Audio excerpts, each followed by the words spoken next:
प्यारे बच्चों नमस्कार। आज जो है हम क्लास 12 का जो फर्स्ट पीरियड का पेपर हुआ है वो डिस्कस करेंगे और आशा करते हैं कि हम जो क्वेश्चन पेपर डिस्कस करेंगे उससे आप जो कुछ ना कुछ सीखेंगे। तो सबसे पहले क्वेश्चन नंबर 1 स्टार्ट करते हैं। Section A question number 1। Question number 1 is if A is square matrix of order 3। Okay, question number 1 is a is a matrix of order 3 by 3.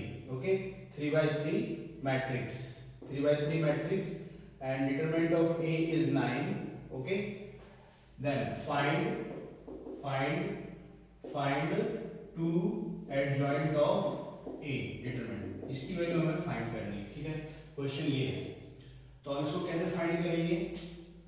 ठीक है, तो इसमें जो रूल्स अप्लाई होते हैं वो भी हम आपको बताते चले जाएंगे कौन से रूल इसमें अप्लाई होते हैं।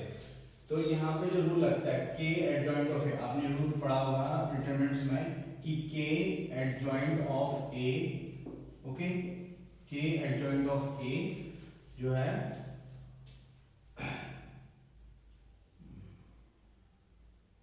के एडजॉइंट ऑफ ए जो है वो किसके बराबर होता है? यहाँ पे K cube equals to adjoint of A, इसके बराबर होता है। ठीक है, ये होता है। अगर यहाँ पे ए जो है वो कौन सी मैट्रिक्स है? अगर ए जो है वो n by n मैट्रिक्स है तो यहाँ पे जो है वो n आ जाता है। ठीक है, ये चीज है, कहने का मतलब ये है। तो यहाँ पर a जो है वो 3 by 3 ऑर्डर का मैट्रिक्स है। तो अगर हम इसको एक्सपेंड करेंगे इस फॉर्मूले के हिसाब से तो k adjoint of a, determinant of k adjoint of a equals to k power n adjoint of a। तो ये कैसे लिखा जाएगा? ये जो है 2 पावर n मतलब 3, क्योंकि यहाँ का ऑर्डर जो मैट्रिक्स a का वो 3 by 3 है। Then it will be adjoint of a determinant. Okay this. अब यहाँ पे दूसरा रूल अप्लाई होगा।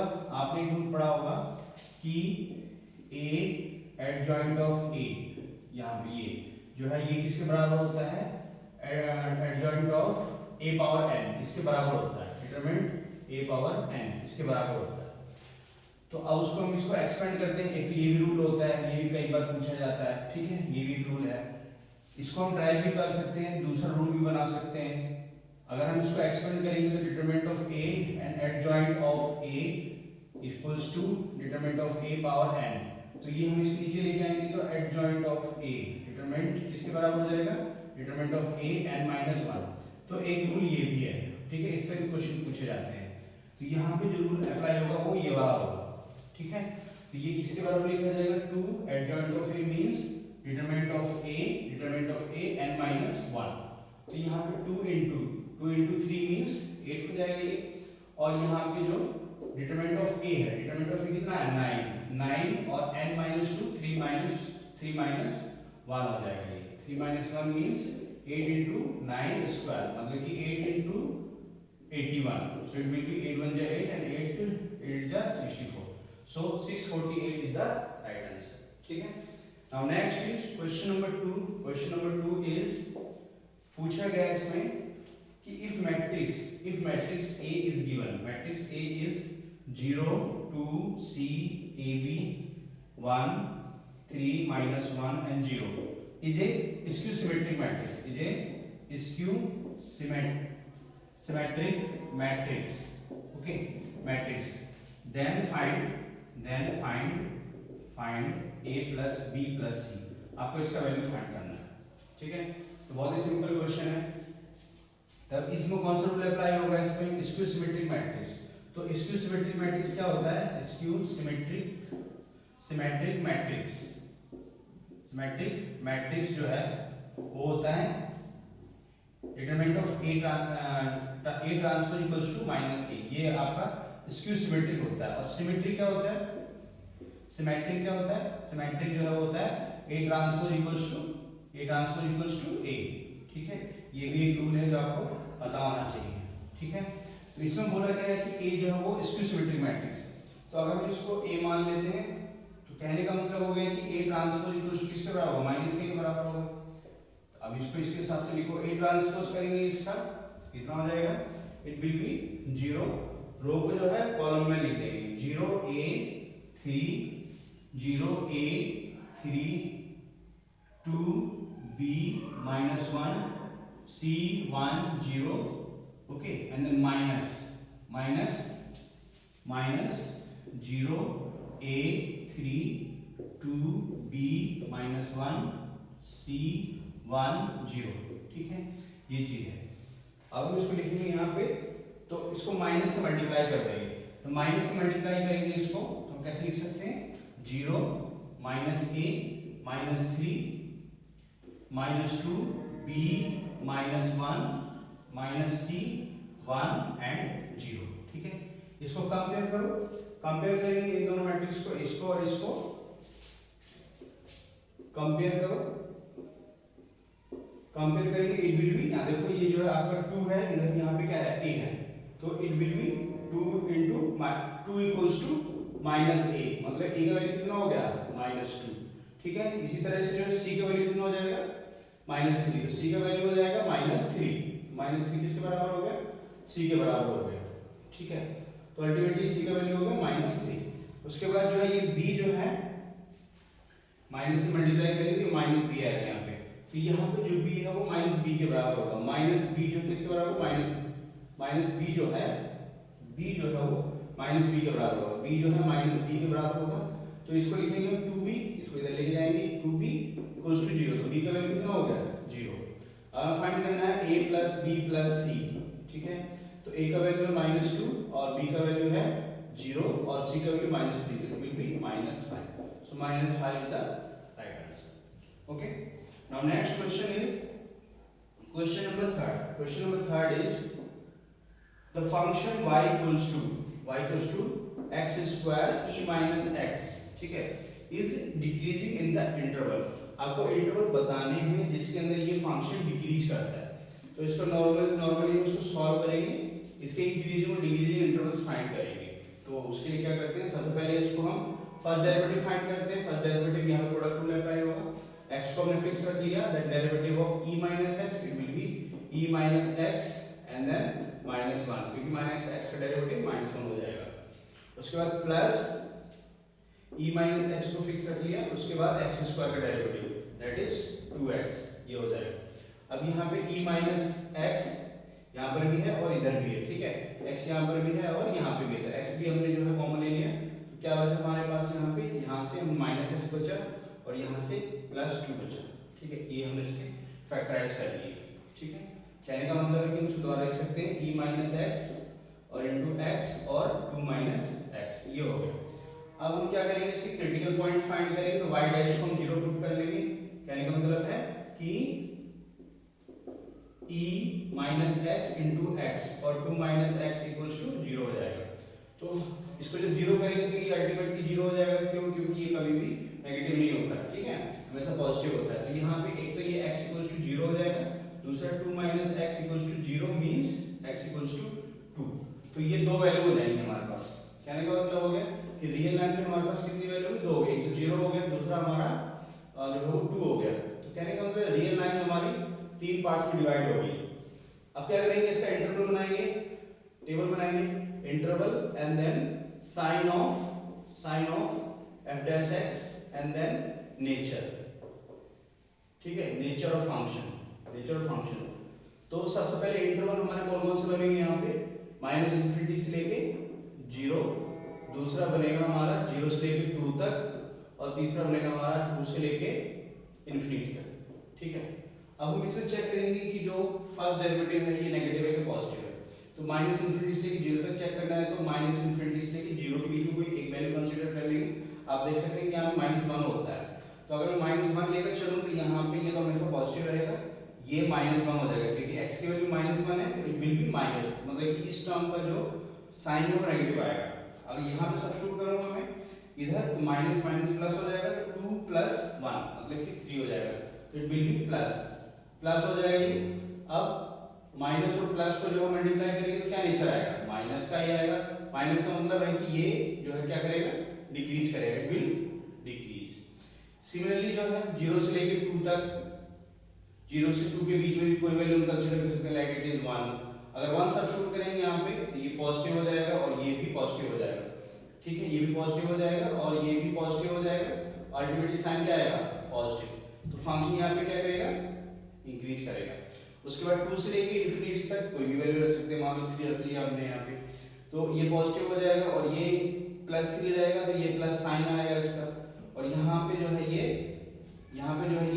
2 -3 हो जाएगा, मतलब कि -1 बचेगा, तो इसका साइन नेगेटिव हो जाएगा, तो ये जो है ये नेगेटिव हो जाएगा, कहने का मतलब यहाँ पे ये डिक्रीज हो जाएगा। तो क्वेश्चन में पूछा गया है कि कौन से ऐसे इंटरवल है जिनमें ये डिक्रीज कर रहा है, तो यहाँ पे इन दोनों में ये डिक्रीज कर रहा है, तो यहाँ पे जो डिक्रीज कर रहा है फंक्शन वो -∞ से लेके 0 होगा, और यूनियन जो है वो 2 से लेके इन्फिनिटी होगा। ठीक है, इस तरह का क्वेश्चन बहुत एग्जाम में आते हैं, आप जरूर प्रैक्टिस कीजिए। ठीक है बच्चों, इसमें ये डिक्रीज करेगा, और जो है इंक्रीज करेगा वो किसमें करेगा, इंक्रीज करेगा ये जो है आपका इसके अंदर, मतलब कि 0 से लेके 2 तक। ठीक है, तो ये क्वेश्चन बहुत सिंपल है और इजीली हो सकता है। ठीक है बच्चों, अब नेक्स्ट क्वेश्चन हम करेंगे, question number 4। Question number 4 is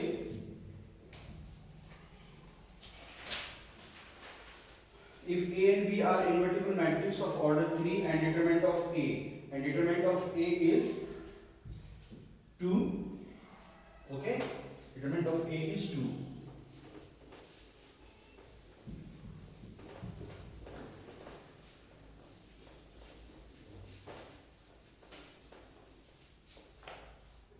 So question number 4 is A and B are two matrix of order 3, मतलब कि A की ऑर्डर जो वो 3/3 है और B की ऑर्डर भी जो वो 3/3 है।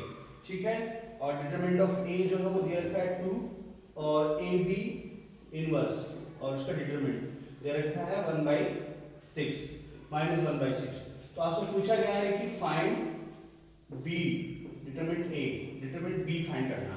ठीक है, ये भी बहुत सिंपल क्वेश्चन है, तो इसमें हम यहाँ से इसको अप्लाई करेंगे कि AB जो है वो A इनवर्स कितना दे रखा है, AB इनवर्स जो है वो -1/6 दिया हुआ है। ठीक है, डिटरमिनेंट, तो यहाँ पे भी रूल अप्लाई होगा जो मैट्रिक्स डिटरमिनेंट में आपने पढ़ा होगा कि AB, ये सेम रूल होता है, AB इनवर्स और उसका डिटरमिनेंट जो है वो one by determinant of A divided by determinant of B इसके बराबर होता है। ठीक है बच्चों, अब जो है यहाँ पे इसकी वैल्यू सब्स्टिट्यूट कर देंगे। ओके, वैल्यू सब्स्टिट्यूट कर देंगे 1/डिटरमिनेंट A एंड 1/डिटरमिनेंट B, ये इसके बराबर है, और ये किसके बराबर है, -1/6 के इक्वल है, और 1/डिटरमिनेंट ऑफ A कितना है 2 है यहाँ पे, and then determinant of B equals to -1/6, इसको डिवाइड करेंगे तो 3 हो जाएगा, मतलब कि 1/डिटरमिनेंट ऑफ A इक्वल्स टू -1/3। ठीक है, तो यहाँ पे डिटरमिनेंट ऑफ B कितना हो जाएगा, -3 हो जाएगा, तो इस तरह से इसकी वैल्यू फाइंड कर लेंगे। ठीक है, तो ये इस तरह से सॉल्व किया जाएगा। ठीक है, समझ में आ गई बात, इस तरह से इसको सॉल्व किया जाएगा। दोबारा लिख देते हैं हम यहाँ पे, determinant of A determinant of B equals to -1/6 and determinant of A is 2 into determinant of B equals to -1/6, ये इसको कैंसिल हो जाएगा, तो ये डिटरमिनेंट ऑफ B कितना हो जाएगा, -3 हो जाएगा। ठीक है, now next is question number 5, matrix A and B will be inverse of each other. ये तो सिंपल है, अगर A और B दो मैट्रिक्स दे रखी हैं, A और B दो मैट्रिक्स दी हुई हैं, ठीक है, और आपको बताना है कि दोनों इन्वर्टिबल होनी चाहिए। तो इन्वर्टिबल कब होती है, कंडीशन दी होती है इसकी, AB जो है AB equals to BA equals to I, मतलब कि दो ऐसी मैट्रिक्स हो, अगर हम A को B से मल्टीप्लाई करते हैं, B को A से मल्टीप्लाई करते हैं, तो आइडेंटिटी मैट्रिक्स के बराबर होना चाहिए वो। ठीक है, ये चीज है। ठीक है, now next is question number 6। Question number 6 is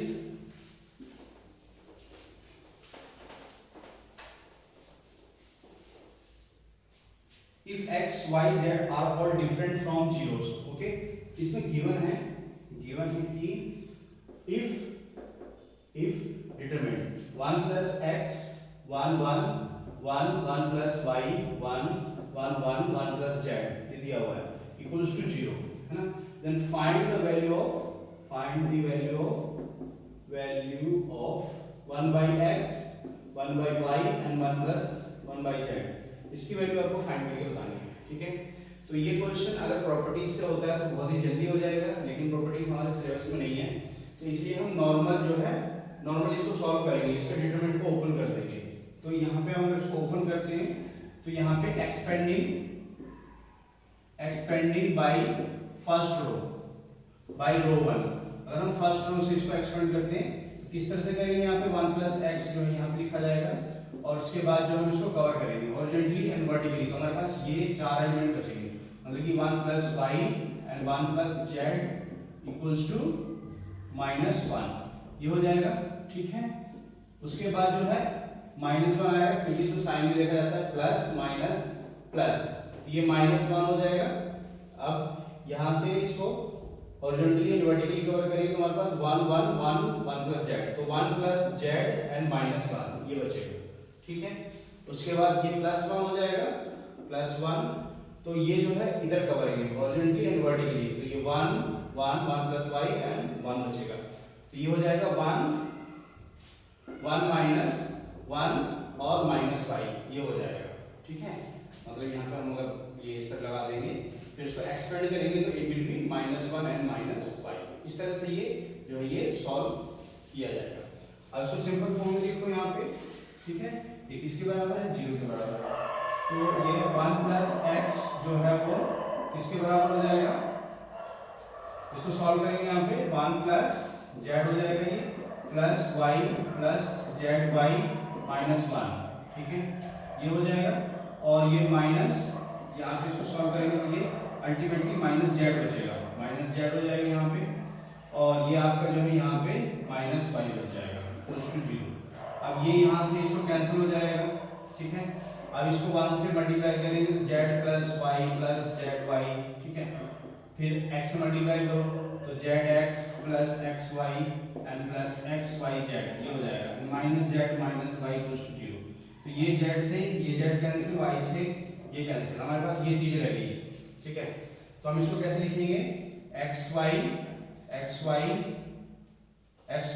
या इसी को लिख लो zy plus zx and plus xy equals to minus of xyz।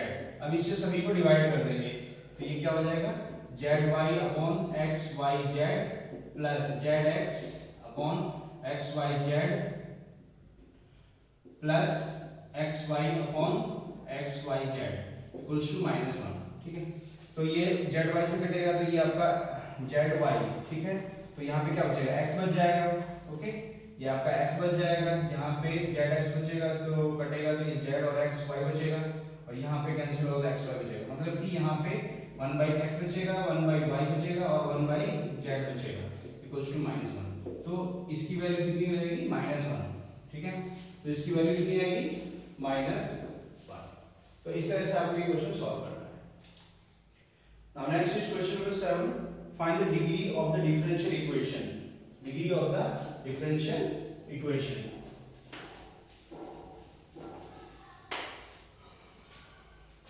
Seventh number है, डिग्री फाइंड करना है आपको। The given differential equation is 1 plus dy by dx, okay, dy by dx and power 3 by 2 equals to d square by dx square। Okay, ये है। तो जब भी degree and order find करते हैं तो सबसे पहले जो इक्वेशन होनी चाहिए हमारी वो फ्री फ्रॉम रेडिकल साइंस होनी चाहिए, मतलब कि स्क्वायर रूट नहीं होना चाहिए, क्योंकि यहाँ पे 1/2 है। आप देखेंगे यहाँ पे तो ये जो है एक तरह से ऐसे लिखा जा सकता है। ठीक है, तो ये नहीं होना चाहिए। तो अब क्या करेंगे, इसको हटाने के लिए दोनों तरफ स्क्वायर कर देंगे। ठीक है, मतलब क्या कर देंगे, स्क्वायर कर देंगे। तो स्क्वायर करेंगे दोनों तरफ, so squaring both side, so it will be 1 plus dy by dx, okay, dy by dx and power 3 equals to d square by dx square and square। तो अब यहाँ पे नॉर्मल जो है फॉर्म में कन्वर्ट हो गया, तो यहाँ से हम ऑर्डर डिग्री दोनों फाइंड कर सकते हैं। ऑर्डर मतलब कि मैक्सिमम टाइम्स कितनी बार डेरिवेटिव हुआ है वो हमारा ऑर्डर कहलाता है, जो कि मैक्सिमम टाइम्स डबल डेरिवेटिव इसके अंदर, तो इसका ऑर्डर 2 हो जाएगा और डिग्री भी इसका 2 हो जाएगा, क्योंकि इसी की पावर को हम देखते हैं। तो इसी की पावर कितनी है, 2 है, तो ऑर्डर भी 2 है उसका और डिग्री भी 2 है। समझ में आएगा? तो इसका आंसर जो है वो कितना हो जाएगा, डिग्री जो है 2 हो जाएगी। ठीक है, now next is question number 8, question number 8 जो है, if A and B are independent, A and B are independent events, A and B are independent events, okay. Question ये देखा है इंडिपेंडेंट इवेंट्स है और दिया हुआ है कि P B ओवर A जो है वो 2/5 के बराबर है, ठीक है, ये है। तो इसमें आपको फाइंड करना है P B कॉम्प्लीमेंट, ये फाइंड करना है आपको, इसकी वैल्यू फाइंड करनी है। बहुत ही सिंपल क्वेश्चन है, जब P B ओवर A या A ओवर B आता है हमेशा कंडीशनल प्रोबेबिलिटी का ये क्वेश्चन होता है। तो इसके अंदर कौन से रूल अप्लाई होंगे? सबसे पहला आपका जो है ये कंडीशनल प्रोबेबिलिटी का रूल होता है P E ओवर F, ये होता है ना, तो P E intersection F divided by P F, ये होता है। जो भी नीचे लिखा रहता है वो नीचे आता है, यहाँ लिखा जाता है, और बाकी ऊपर जो इंटरसेक्शन का पार्ट लिखा जाता है, ठीक है। तो ये हो जाएगा P B intersection A divided by P A equals to 2/5, ऐसे करके लिखा जाएगा ये। अब ये जो है A और B क्या है? इंडिपेंडेंट इवेंट्स हैं। इंडिपेंडेंट इवेंट्स हैं, इसका मतलब क्या है? इसका मतलब ये है कि P A इंटरसेक्शन B या B इंटरसेक्शन A एक ही बात है। B इंटरसेक्शन A जो है वो हम P B और P A ऐसे करके लिख सकते हैं, ठीक है। तो ये जो हमारा हो जाएगा P B and P A divided by P A, ऐसे करके लिखा जाएगा, ठीक है। तो ये से कैंसिल हो जाएगा, तो ये 2/5 हो जाएगा, ठीक है। तो P B किसके बराबर हो गया? 2/5 के बराबर हो गया। और आपको पता है कि P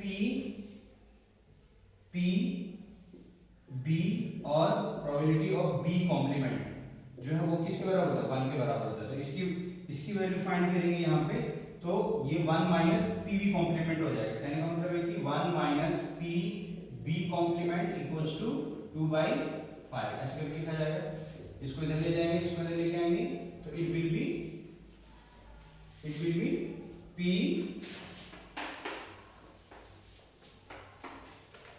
P B complement equals to 1 minus 2/5 equals to 3/5, इसका आंसर आ जाएगा, ठीक है।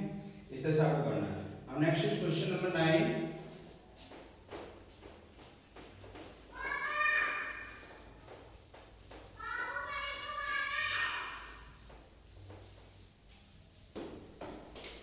क्वेश्चन नंबर 9 जो है,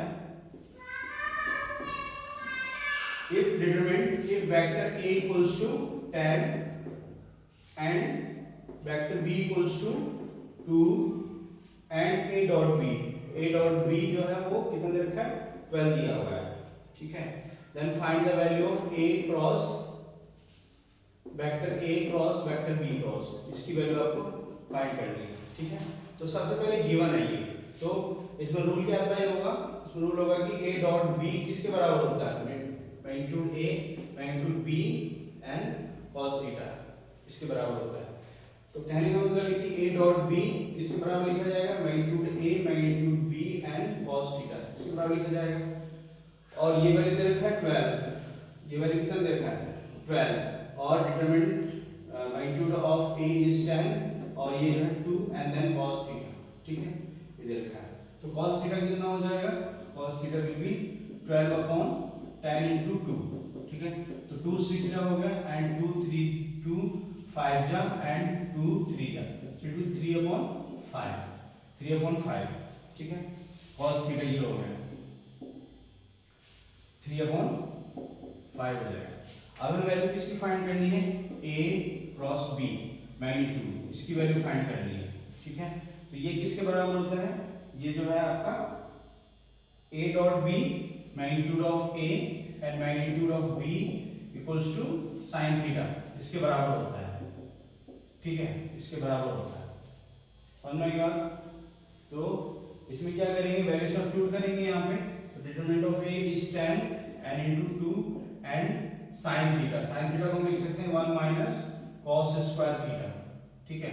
तो ये हो जाएगा आपका 10 into 2 into 1 माइनस cos, तो ये हो जाएगा 9/25, ठीक है। तो it will be 10 into 2 into square root of 1 minus 9/25 means 25 minus 9 16। तो अल्टीमेटली उसको लिखेंगे 4/5, ऐसे करके लिखेंगे 4/5, तो यहाँ पे जो हम पॉजिटिव वैल्यू कंसीडर करेंगे क्योंकि हम इसका मैग्नीट्यूड फाइंड कर रहे हैं, तो पॉजिटिव साइन लेना पड़ेगा यहाँ पे। अब इसको सॉल्व करो, यहाँ पे 5 2 जा 10, 2 2 जा 4 और 4 4 जा 16, तो इसका 16 आंसर आएगा। ठीक है, इस तरह से आपको करना है। Now next is question number 10।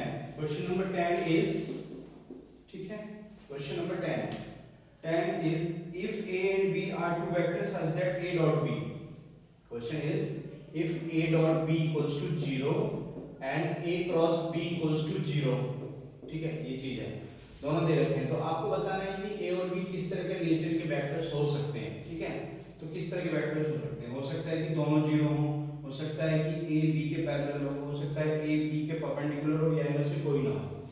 तो नेचर बताना है आपको कि a और b किस तरह का होगा।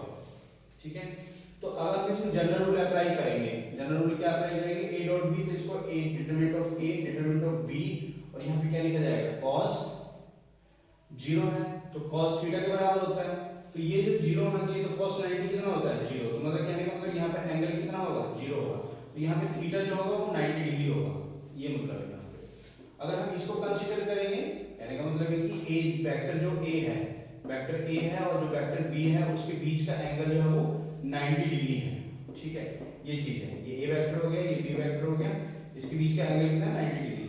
अगर हम इससे कंक्लूजन निकालेंगे तो ये a determinant b sin theta, sin 0 के इक्वल होना चाहिए, मतलब यहाँ पे जो एंगल होगा वो 0 होगा, sin थीटा जो है वो 0 होगा, जब जाके ये left hand side right side के इक्वल होगी।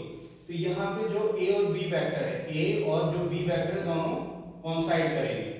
ठीक है, तो a और b के बीच में या तो एंगल 0 होगा या फिर 90 होगा, कोई एक एंगल, दोनों नहीं हो सकते। इसका मतलब है कि ये पॉसिबिलिटी नहीं हो सकती, दोनों के बीच में या तो एक एंगल होगा 90 होगा या फिर 0 होगा, लेकिन इसके हिसाब से 0 90 दोनों हो सकते हैं। तो यहाँ पे ये कंक्लूजन फेल हो जाता है कि एंगल जो 90 हो सकता है और 0 हो सकता है। अब बाकी जो बची बात ये इस पे डिपेंड करती है कि a और b किस तरह के होंगे। ठीक है, क्योंकि ये 0 के बराबर है, तो आप यहाँ पे ये सोचिए कि अगर a 0 है, मान के चलो a 0 है, वेक्टर a जो है वो 0 है, vector magnitude of vector b जो है वो 0 नहीं है, तब भी ये 0 होगा, तब भी ये 0 होगा, इस तरह से ये भी 0 हो जाएगा। या फिर ये भी हो सकता है कि वेक्टर a जो है वो नॉन जीरो हो और वेक्टर b जो है वो 0, तब भी ये 0 हो जाएगा। तो इसमें ये कंडीशन होती है कि कोई भी एक वेक्टर आपका 0 होना चाहिए इसके अंदर। सो इसमें जो फर्स्ट ऑप्शन है आइदर a और b इज 0, ये इसका सही ऑप्शन होगा। ठीक है, कोई भी एक वेक्टर जो है वो 0 होना चाहिए।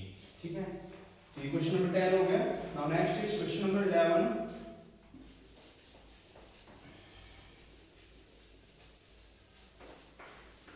Question number 11. Question number 11 is based on the given set region as feasible region in the graph। मतलब कि इस तरह से ग्राफ दिया हुआ है, सिंपल है ये, यहाँ पे इस तरह से एक ग्राफ यहाँ पर है, इसका पॉइंट है यहाँ पे 10 0 और इसका है यहाँ पे ये 0 10।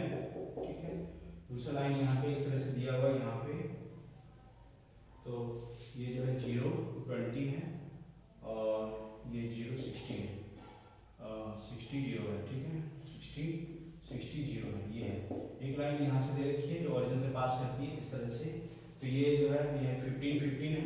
ठीक है, और दूसरा पॉइंट है जो है वो 5 5 है, ये वाला 5 5 है। ठीक है, ये चीज़ है, और फिजिकल रीजन इसका ये दिया हुआ है ना, ये दिया हुआ है, और फंक्शन दिया हुआ है यहाँ पे z equals to 3x and plus 9y, ये दिया हुआ है। ठीक है, तो इसमें ये बताना है कि eight which points the objective function is maximum, किस पॉइंट्स पे जो है वो फंक्शन का वैल्यू मैक्सिमम है, सबसे ज्यादा आ रहा है। तो इसका टेबल बनाएंगे। सबसे पहले कॉर्नर पॉइंट हो गया, कॉर्नर पॉइंट्स बनाएंगे, उसके बाद वैल्यू ऑफ z हो जाएगा। ठीक है, तो कॉर्नर पॉइंट सबसे पहले a, हम इसको नाम देते हैं, ये a है, ये b है, ये c है और ये d है। ठीक है, तो a पॉइंट हो जाएगा 0 20, b पॉइंट हो जाएगा आपका 10 हो गया, और सी पॉइंट जो है वो आपका 5 हो गया, और डी पॉइंट जो है वो कितना हो जाएगा, डी पॉइंट 15 हो गया। ठीक है, इसकी वैल्यू फाइंड करो, जेड की वैल्यू इन तीनों पॉइंट्स पे। जब 0 20 होगा तो ये x आपका 0 हो जाएगा, यहाँ पे मल्टीप्लाई होगा तो 180 आएगा, 9 इंटू 20 180। यहाँ पे इसको सॉल्व करेंगे तो ये आपका 90 हो जाएगा, यहाँ पे सॉल्व करेंगे तो ये 15 एंड प्लस 5 45, मतलब कि कितना हो गया, 60 हो जाएगा ये। ठीक है, और जब इसको सॉल्व करेंगे यहाँ पे तो 15 3 जा 45 और 15 135, तो ये कितना हो गया, 0 और 8 180 हो जाएगा ये। ठीक है, तो अब ये मैक्सिमम वैल्यू फाइंड करनी है, तो मैक्सिमम वैल्यू आप देखेंगे ध्यान से, तो यहाँ पे भी है और यहाँ पे भी, दोनों पे सेम वैल्यू है, सबसे ज्यादा 180 है।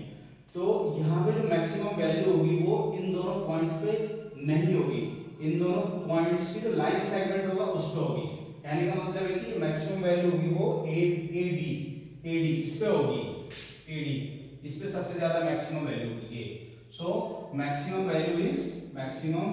Value of function is on AD ये होगा।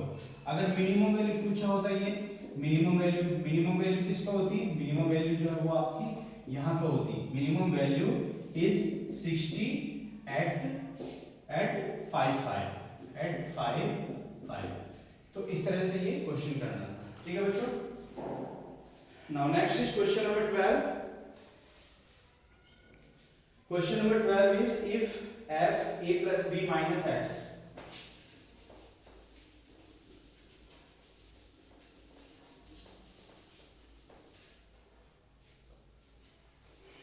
Question number 12 is if f a plus b minus x equals to, दिया हुआ है इसके अंदर ये fx के बराबर है, तो आपको वैल्यू फाइंड करनी है।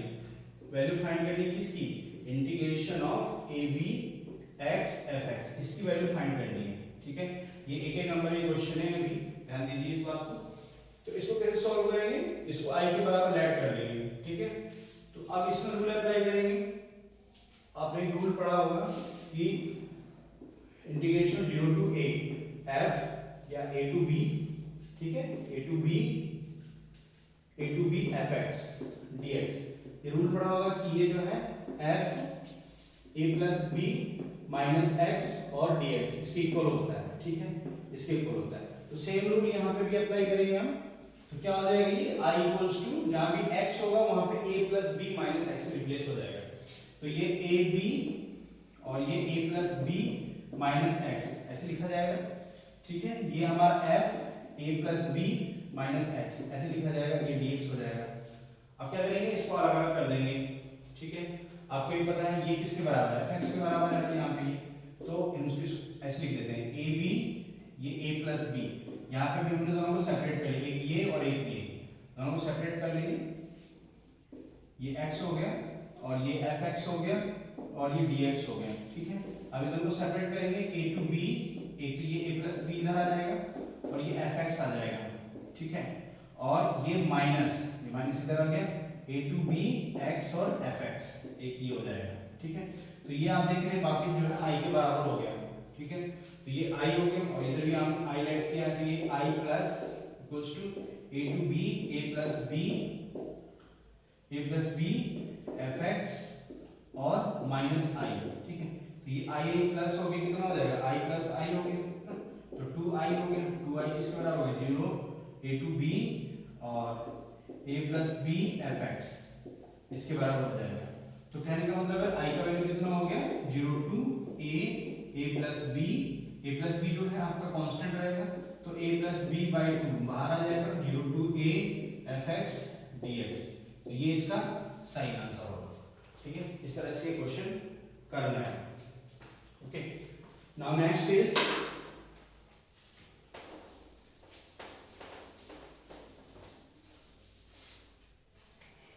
क्वेश्चन नंबर 30 नंबर जो है 30 number integration of cos 2x minus 1 by cos 2x and minus plus 1 dx, इसको इंटीग्रेट करना है।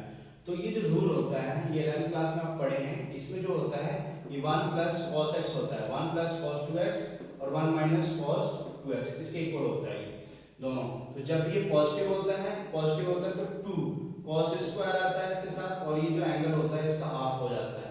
इस तरह से यहाँ पे ये 2 होता है और इसमें यहाँ पे sin स्क्वायर आता है, एंगल हाफ हो जाता है, ये इसके इक्वल होता है। तो यहाँ पे देखेंगे कि आप ये जो है थोड़ा सा उल्टा है, नेगेटिव साइन का फर्क है इसके अंदर। तो क्या करेंगे यहाँ पे जब इसको सॉल्व करेंगे तो माइनस को कॉमन ले लेंगे, तो ये 1 माइनस cos 2x लिखा जाएगा और ये 1 प्लस cos 2x लिखा जाएगा, ठीक है, ऐसे करके लिखा जाएगा। तो ये माइनस बाहर ले लिया हमने इसको, ये जो है 2 sin स्क्वायर x हो जाएगा, 2 sin square x divided by 2 cos square x dx, ठीक है, 2 से 2 कैंसिल हो गया और sin square by cos square किसके इक्वल होता है, माइनस tan स्क्वायर x के बराबर होता है, tan square x and dx। और tan स्क्वायर x का इंटीग्रेशन डायरेक्ट नहीं होता है, इसको हम cos में ब्रेक करते हैं, cos स्क्वायर x में, तो माइनस जो tan स्क्वायर x होता है वो क्या होता है 1 plus tan square x equals to sec square x। तो tan स्क्वायर x किसके बराबर हो गया, sec स्क्वायर x माइनस 1 के बराबर हो गया। तो ये जो है sec square x minus 1 dx ऐसे करके लिखा जाएगा। तो ये जो है minus tan sec square x का इंटीग्रेशन हो जाएगा आपका tan x और माइनस x, ठीक है, ये हो जाएगा एंड देन प्लस c। इसको सॉल्व करेंगे तो ये x माइनस tan x और ये प्लस c हो जाएगा, ठीक है। तो इस तरह से क्वेश्चन करना है। Now next is question number 14।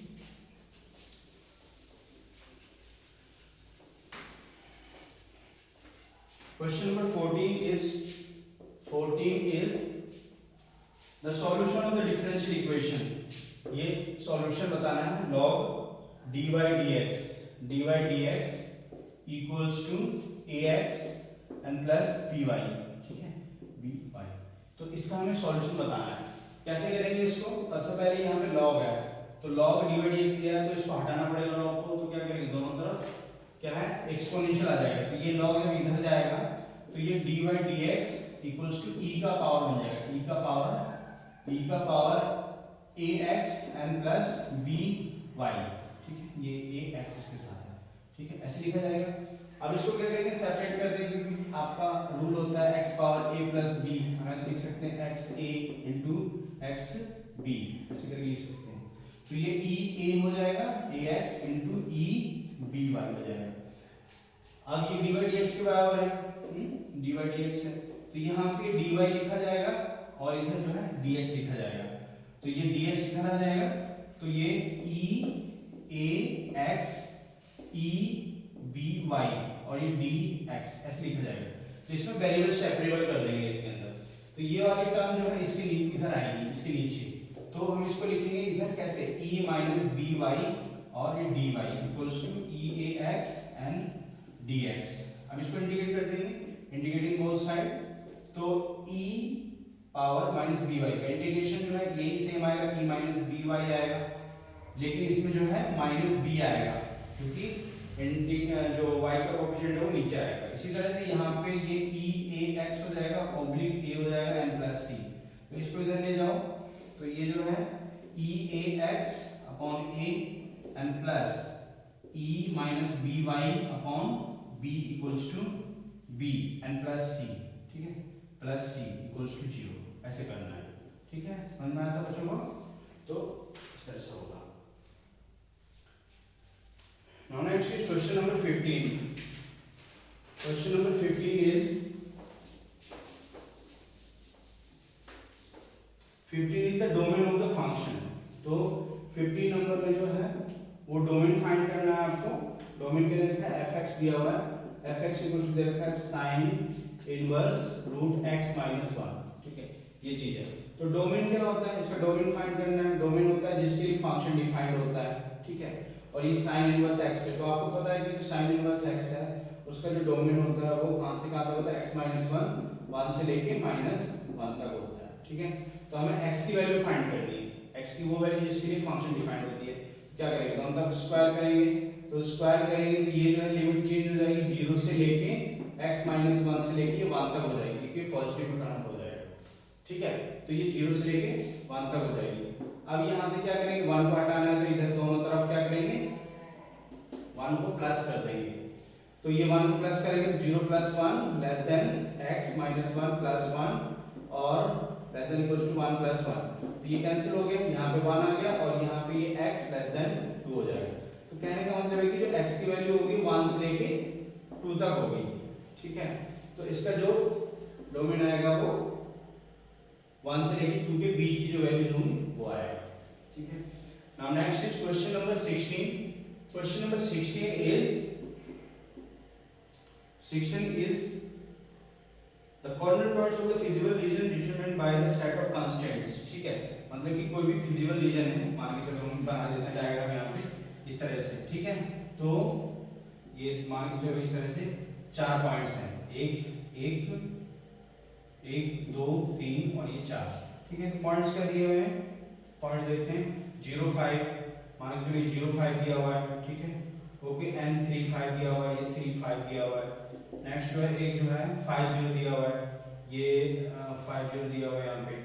ठीक है, मान के चलो 5 0 इधर है, कोई पॉइंट दे रखा है। ठीक है, ठीक है, 5 0 दे रखा है यहाँ पे, सपोज करो। ठीक है, 5 0 यहाँ पे दिया हुआ है। ठीक है, इस तरह से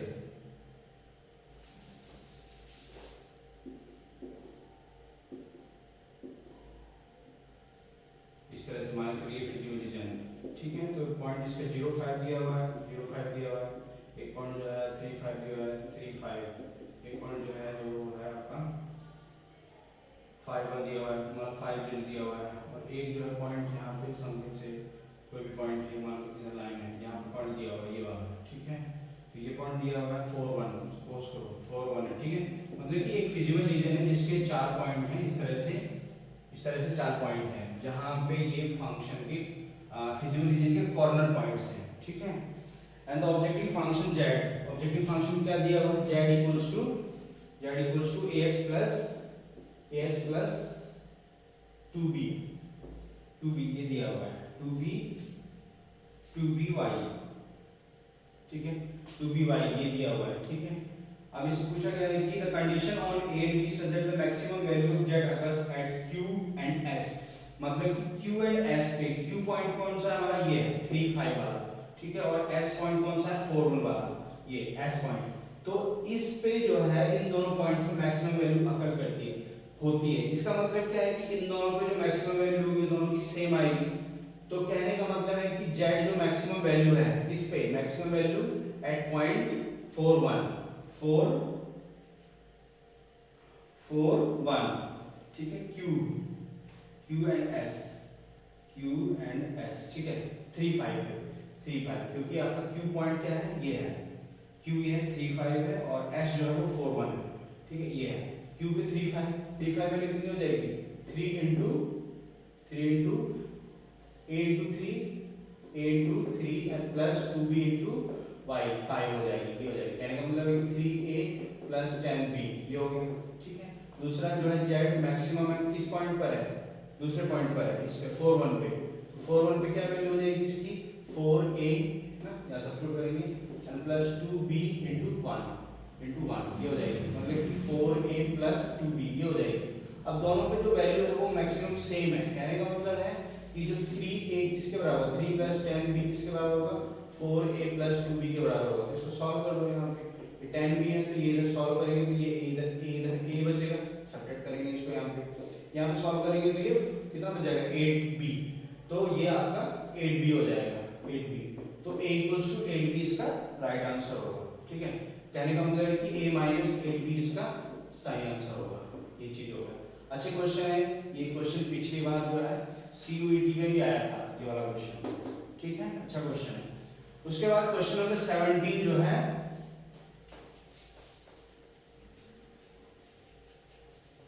क्वेश्चन नंबर 17 में क्वेश्चन दिया हुआ है कि if function f r to r ये दिया हुआ है and function is f x equals to minus of x minus 1 ये दिया है। तो आपको ये बताना है कि ये डिफरेंशिएबिलिटी, इसकी डिफरेंशिएबिलिटी बतानी है और इसकी कॉन्टिन्यूटी बतानी है कि ये डिफरेंशिएबल होगा कि कॉन्टिन्यूअस होगा x equals to 1 पे। सो this function is modulus function, ठीक है, क्योंकि ये जो x इक्वल्स टू 1 होगा, यहाँ पे ऐसे करके ग्राफ ड्रॉ होगा, इसका नेगेटिव साइन है तो ये नीचे की साइड आएगा, नीचे की साइड ऐसे करके, लेकिन है ना, ये फंक्शन तो कॉन्टिन्यूअस है लेकिन ये डिफरेंशिएबल नहीं है, ठीक है, so it is continuous but not differentiable, ठीक है, ये है, so this function is continuous but not differentiable at x equals to 1, तो ये इसका सही आंसर होगा। Now next is question number 18, question number 18 जो है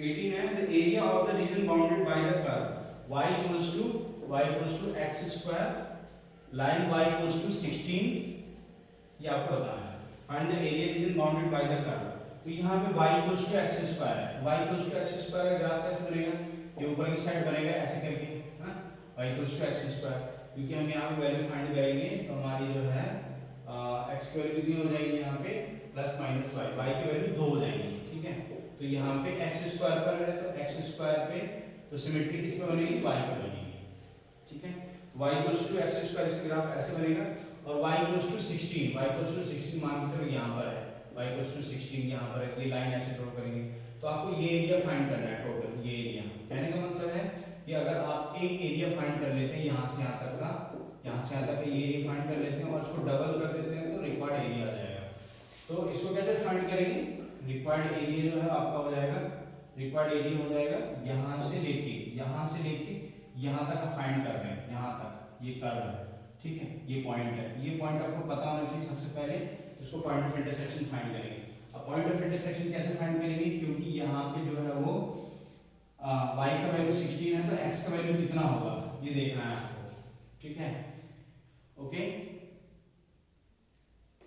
ये देखना है आपको, ठीक है, इस तरह भी सॉल्व किया जा सकता है, y कोऑर्डिनेट से भी हम इसको सॉल्व कर सकते हैं, ठीक है, तो y का वैल्यू कितना हो जाएगा, यहाँ पे सॉल्व करेंगे तो x स्क्वायर इक्वल्स टू 16 हो जाएगा, तो x इक्वल्स टू कितना होगा, x इक्वल्स टू हो गया प्लस माइनस 4, तो ये आपका पॉइंट जो है वो कितना हो जाएगा 4 16, और ये भी आपका जो है यहाँ पॉइंट हो जाएगा माइनस 4 16, ये रहेगा, ठीक है, तो इसको हम ट्वाइस 0 to 4 कंसीडर कर रहे हैं, और ये किससे कवर्ड है, इससे है, ठीक है, ये जो है एरिया किससे कवर्ड है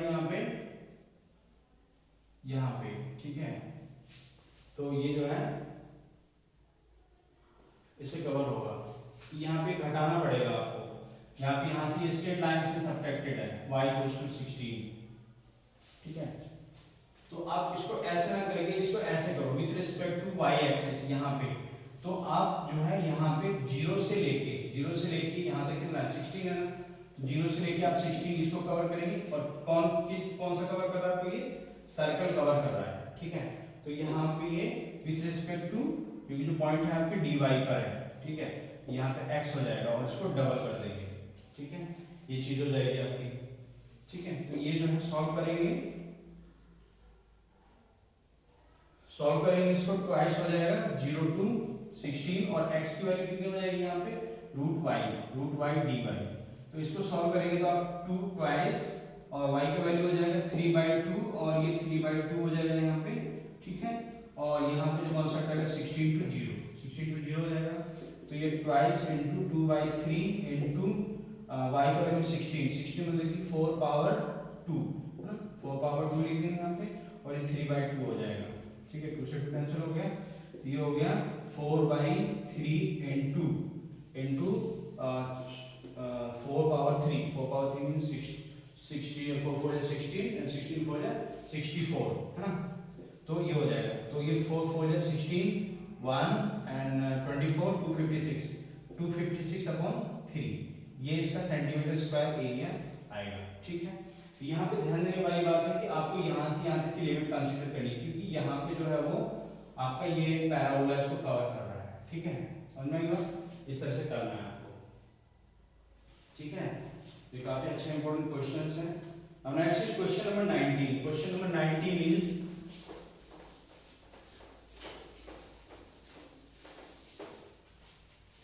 क्वेश्चन नंबर 19 इज क्वेश्चन दे रखा है कि ए एरिया है ABC, ओके, ABC एरिया है, and the relation is AA BB CC and AB and BA and CA, ये दिया हुआ है, ठीक है। तो आपको बताना है कि फर्स्ट ए जो है, ए है कि ए जो है R is equivalence, R is equivalence relation, equivalence relation, ठीक है, ये चीज है। दूसरा बी जो है वो असोसिएशन ये दिया हुआ है, रीजनिंग में ये दिया है, रीजनिंग दिया है कि R is not symmetric, R is not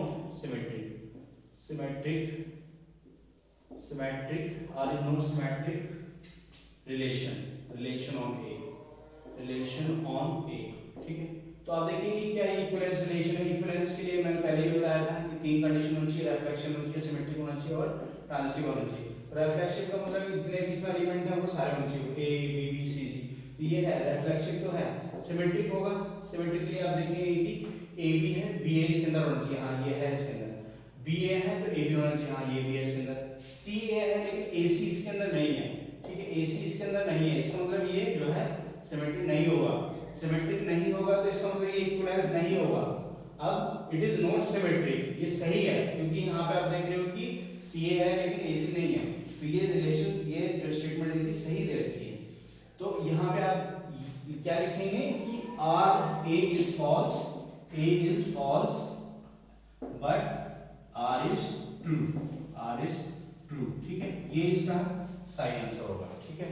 A is false but R is true, ठीक है, नॉट सिमेट्रिक। तो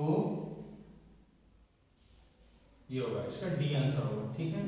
और उसके बाद 20 नंबर जो है, 20 नंबर दे रखा है कि fx दिया हुआ है, fx equals to x minus 2 and plus x minus 5 and x belongs to R। दो फंक्शन दे रखे हैं मॉडुलस में, आपसे पूछा गया कि f is continuous, एसेसन जो दे रखा है continuous, f is continuous, f is continuous and differentiable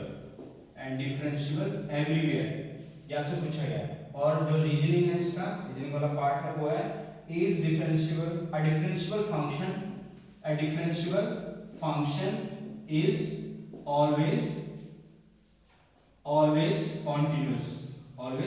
continuous, ये चीज है। तो ये स्टेटमेंट सही है, ठीक है, क्योंकि ये थ्योरम भी होती है कि every differentiable function is continuous but continuous function it may not be differentiable, ठीक है, ये स्टेटमेंट सही है, every differentiable function is continuous। लेकिन जो इसका ए वाला पार्ट है, f is continuous and differentiable, f जो है वो continuous तो है क्योंकि ये मॉडुलस फंक्शन है, लेकिन ये डिफरेंशिएबल नहीं है, ठीक है। जैसा आप लास्ट वाले क्वेश्चन में भी नोट किया, और आप जो मॉडुलस का क्वेश्चन भी करते हैं तो ये भी देखते हैं कि ये कॉन्टिन्यूअस रहता है लेकिन डिफरेंशिएबल नहीं रहता है। जितने भी डिफरेंट मॉडुलस के क्वेश्चन होंगे वो सबके सब कॉन्टिन्यूअस होंगे, डिफरेंशिएबल नहीं होंगे। तो इसमें ये स्टेटमेंट भी गलत होगी और ये स्टेटमेंट सही होगी, तो इसका आंसर भी जो है वो डी ही रहेगा, ठीक है। A is false but R is true। Okay बच्चों, तो ये हमने आपके 1 मार्क्स से क्वेश्चन सारे डिस्कस कर लिए हैं, थोड़ा सा आप देखिए इस चीज को और जहां आपने गलती किया है थोड़ा सा एनालाइज कीजिए, ठीक है, और बोर्ड में अच्छा करने की कोशिश कीजिए, ओके। और इस वीडियो को शेयर और सब्सक्राइब करें ताकि दूसरे बच्चों को फायदा हो सके, ठीक है, ओके, थैंक यू।